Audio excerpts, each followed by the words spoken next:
Alright guys, election is going on in the country and the biggest joke is election commission. No, seriously, there are so many things. Again, Honorable Supreme Court को involve होना पड़ गया और आपने देखा since the beginning हमेशा ऐसा हो रहा है. इलेक्ट्रोल बॉन्ड से लेकर अब तक हर बड़े डिसीजन में ऑनरेबल सुप्रीम कोर्ट को आना पड़ रहा है. ऐसा क्यों हो रहा है? क्यों? किसे क्रेडिट नहीं चाहिए? Anyway, as far as retirement is concern, ये जो मिस्टर केजरीवाल ने मोदी जी के रिटायरमेंट की बात उठाई है, क्या ये मोदी जी हिंट दे रहे थे? मैं जिस दिन हिंदू मुसलमान करूंगा ना, उस दिन मैं सार्वजनिक जीवन में रहने योग्य नहीं रहूंगा. सर, हिंदू मुस्लिम तो हो रहा है, रैलीज में आपके भाषण है. Try to understand the chronology. एक दिन वो हिंदू मुस्लिम करते हैं, दूसरे दिन बोलते हैं नहीं हिंदू मुस्लिम मैं कब करता हूं, बिल्कुल नहीं. फिर तीसरे दिन फिर स्पीच दे देते हैं, अभी आई है ये. तो ये हिपोक्रेसी नहीं है. ये तब होता है, कब होता है? जब रिटायरमेंट का टाइम करीब आ जाता है. मैं एक्सप्लेन करूंगा. मतलब सच में रिटायर हो रहे हो? केजरीवाल साहब सुनेंगे तो बहुत खुश हो जाएंगे. We'll see that, but election is going on, the most important thing in the country. And in the last episode we said that media should talk about this. 45 minute के लिए सीसीटीवी कैमरा ऑफ क्यों हुए थे? Fourth phase के election में महाराष्ट्र की बात कर रहा हूं मैं. फिर से बता देता हूं, आप लोग जोक करने लग गए, बट 1.2 ट्रिलियन रुपीस खर्च कर रहे हैं हम इस इलेक्शन पे. फेयर तो होना चाहिए ना यार. दलाल. Try to understand this, guys. We completed 4 phases of the election, and since the very beginning ये सवाल उठ रहे थे कि जो आप डेटा दे रहे हो परसेंटेज में क्यों दे रहे हो, नंबर्स क्यों नहीं दे रहे हो. उसके बाद लोगों ने ये भी कहा कि 11 दिन के डिले से आप डेटा दे रहे हो. And there were no solid answers from these लापता जेंट्स. फाइनली बात ऑनरेबल सुप्रीम कोर्ट तक पहुंची. सुनते हैं आप? वो भी कह रहे हैं भाई जल्दी दो डेटा. ऊपर से ईवीएम और वीवीपैट वाला मामला भी अब फिर से गया है. क्या हो रहा है यार? ये सारी चीजें हो रही है, न्यूज चैनल पर ये बात क्यों नहीं करते? नो सीरियसली, ये इंपॉर्टेंट सवाल पूछने के बजाय बस 24 घंटे मोदी जी करते रहते हैं. फिर मोदी जी का भी एक और इंटरव्यू होने वाला है एनडीटीवी के साथ, और मतलब इनके साथ. ये अंबानी अडानी से कितना माल उठाया है. And news channel interviews, I mean this joke of Modi ji. मैं इतना सहन करता हूं, इतनी गालियां सहन करता हूं, तो स्वाभाविक है मैं शहंशाह हूं. क्योंकि मैं बहुत सहन करता हूं इसलिए मुझे शहंशाह बुला करो. स्वाभाविक है मैं शहंशाह हूं. 10 साल के बच्चे को भी ये जोक सुनाओ तो बोलोगे यार थोड़ा बेटर हो जाए. हैं? कैसे सवाल पूछ रहे हैं. आपकी एक नजर लोगों पर पड़ जाए उसके लिए लोग व्याकुल हुए चले जा रहे थे. ये बागड़ बिल्ला. नेशन वांट्स टू नो आप इतने रिलैक्स कैसे? सीरियसली गाइस, इन लोगों को शर्म नहीं आती? टफ डिसीजन लेते, कैसा कर पाते? इतने सारे मुद्दे और क्या बातें करते हैं. ये जनता को सच में मूर्ख समझते हैं. जो इनके ऑडियंस है ना, उनकी बिल्कुल रिस्पेक्ट नहीं करते हैं. दलाल. And did you notice that fourth phase के इलेक्शन के टाइम ये नियम है कि कोई पार्टी प्रचार ना करे ताकि वोटर को अपना मन बनाने का टाइम मिले. वोटर सच में सोच सके कि मुझे सही में किसे वोट देना. ये बहुत जरूरी होता है. पर आप गोदी चैनल्स को देखते हो उस वक्त पूरे टाइम, कभी मोदी जी का इंटरव्यू चल रहा है, कभी मिस्टर अमित शाह का इंटरव्यू चल रहा है, कभी किसी का. वो वोटर के दिमाग को खाली छोड़ ही नहीं रहे. whomsoever will win the election. आप मोदी जी के डाई हार्ड फैन भी हो, फिर भी जो गलत है वो तो बोलना चाहिए ना यार. अब ये 45 मिनट के लिए सीसीटीवी कैमरा क्या ऑफ करके क्या कर रहे थे? टीवी वाले भाई पूरे टाइम मोदी जी के इंटरव्यू चल रहे हैं. दूसरी बार मोदी जी रो दिए हैं, हम दिखाएंगे वो आपको. पहली बार तो दिखा चुके कब रोए थे. और इन सब के बाद मोदी जी अपनी रैलीज में कहते थे खप आप ही सुन लो.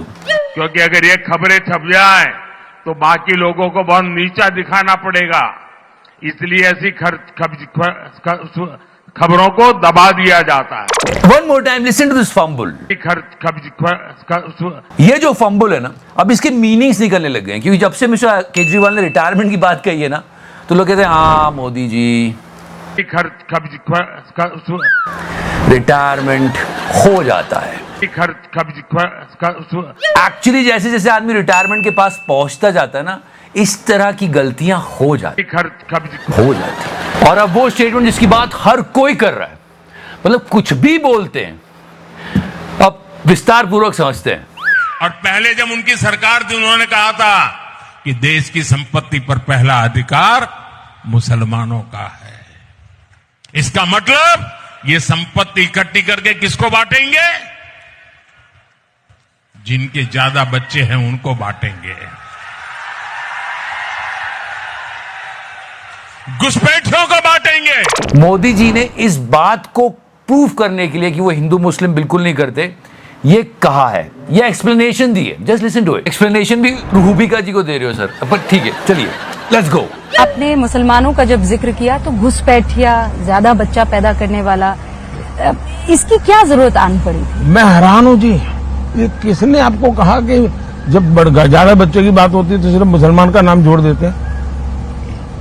क्यों मुसलमान के साथ अन्याय करते हैं आप?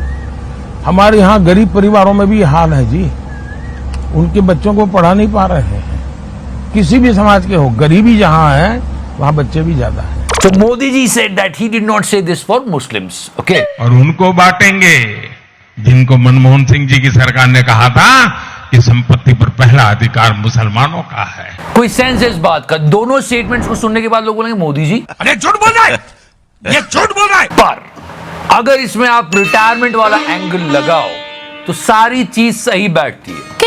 कैसे? बिकॉज इस इंटरव्यू के बाद जो इन्होंने रूबिका जी को दिया कि मैं हिंदू मुस्लिम नहीं करता हूं, पेपर्स में हेडलाइन छप गए, ये सब हो गया। 15 मई को महाराष्ट्र उन्होंने फिर ये बोल दिया। कांग्रेस उस समय चाहती थी कि देश के सारे बजट का 15% सिर्फ मुसलमानों पर खर्च हो। क्या कर रहे हो मोदी जी? सीरियसली? मैं हैरान हूँ जी, ये किसने आपको कहा कि होता है, रिटायरमेंट में होता है, कोई बात नहीं मोदी। तो इस एंगल से बात ठीक बनती है। And this retirement thing of Modi ji, मतलब things are actually turning that way. And let me tell you, Modi ji के रिटायरमेंट की बातें जब अडवाणी साहब घर में बैठ के सुनते होंगे ना, तो एक अजीब सा सुकून मिलता होगा उनको कि ठंडक मिल गई मुझे, बढ़िया।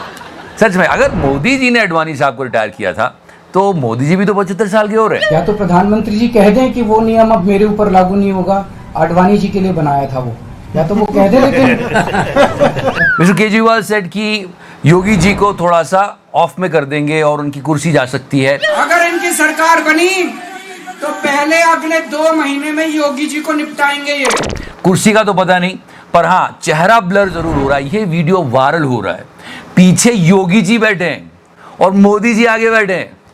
ये क्या हो रहा है? And because things are going that way, that's why I am talking about it. ये कहा था कि आपका हर वोट अमित शाह जी को जाएगा। Amit Shah ji started behaving like Modi ji. Yes, ये देखो,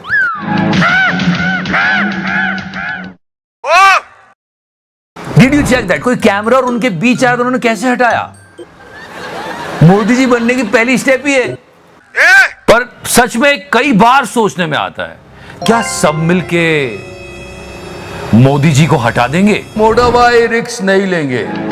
जब वो शाम रंगीला को मौका नहीं दे रहे थे तो बाकियों का तो पूछो मत। बहुत इनसिक्योरिटी चिकरा है। चुप है। So yeah, things are going on and still I can't recover from this overacting. आज मेरा सपना पूरा हो गया। किसकी बात कर रहा हूँ मैं? मोदी जी की बात कर रहा हूँ। सर किसको वेव कर रहे हो? कोई नहीं है पीछे। ये मोदी जी वेव कर रहे हैं। किसको कर रहे हैं? कोई है नहीं पीछे, आंटी रो रही है। भाइयों बहनों, and after that she became a good meme material. आज मेरा सपना पूरा हो गया। And she gave her